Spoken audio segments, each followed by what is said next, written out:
In 1218, the fragile peace between Genghis Khan's Mongol Empire and the Khwarazmian Empire collapsed when Governor Inalchuk of Otrar accused a Mongol trade caravan of espionage, seizing their goods and executing the merchants. One survivor escaped, reporting the massacre to Genghis Khan, who demanded Inalchuk's surrender. When Shah Muhammad II refused and even killed the Mongol envoys, Genghis Khan launched a devastating invasion, sealing the fate of the Khwarazmian Empire. Genghis Khan mobilized his armies for a full-scale invasion. The Khwarazmian Empire was vast, but internally divided, lacking a unified strategy against the Mongol onslaught. The Shah chose to disperse his forces into garrisons across his major cities. This decision played directly into Mongol strengths. Instead of facing the main Khwarazmian army, the Mongols could isolate and systematically dismantle the empire city by city. Otrar, located in modern-day Kazakhstan and the site of the initial offense, was the first major target. In 1229, a large Mongol force led by Genghis Khan's sons Chagatai and Ogadai arrived at Otrar. The city was well fortified, surrounded by strong walls and a moat. Governor Inalchuk commanded a substantial garrison, estimated at around 20,000 men.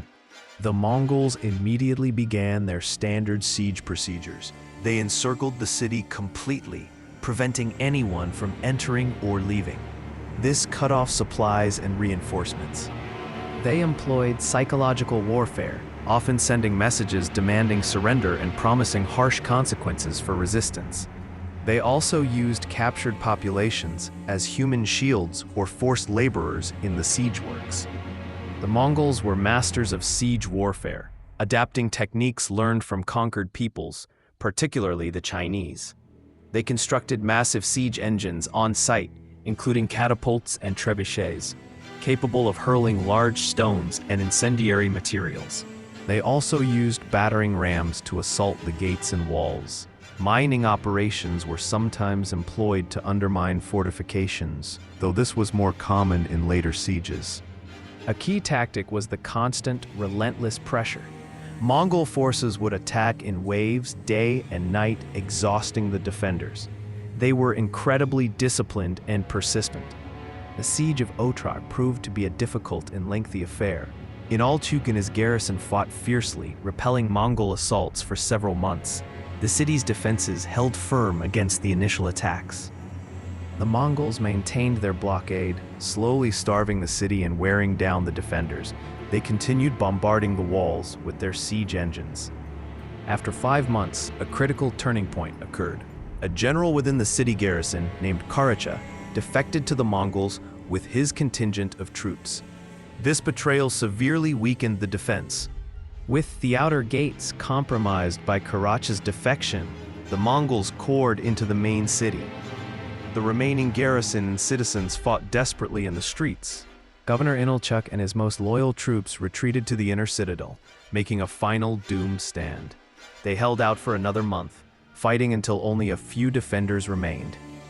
The brutality that followed was characteristic of Mongol retribution against cities that resisted.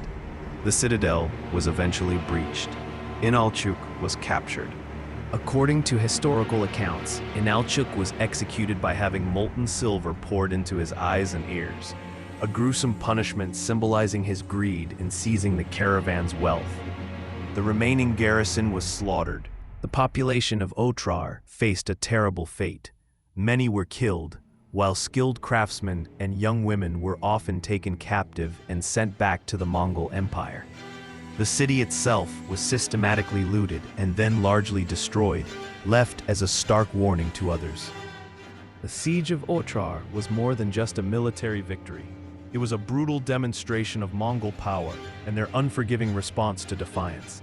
It signaled the beginning of the end for the Khwarazmian Empire and set a terrifying precedent for cities that dared to resist the Khan.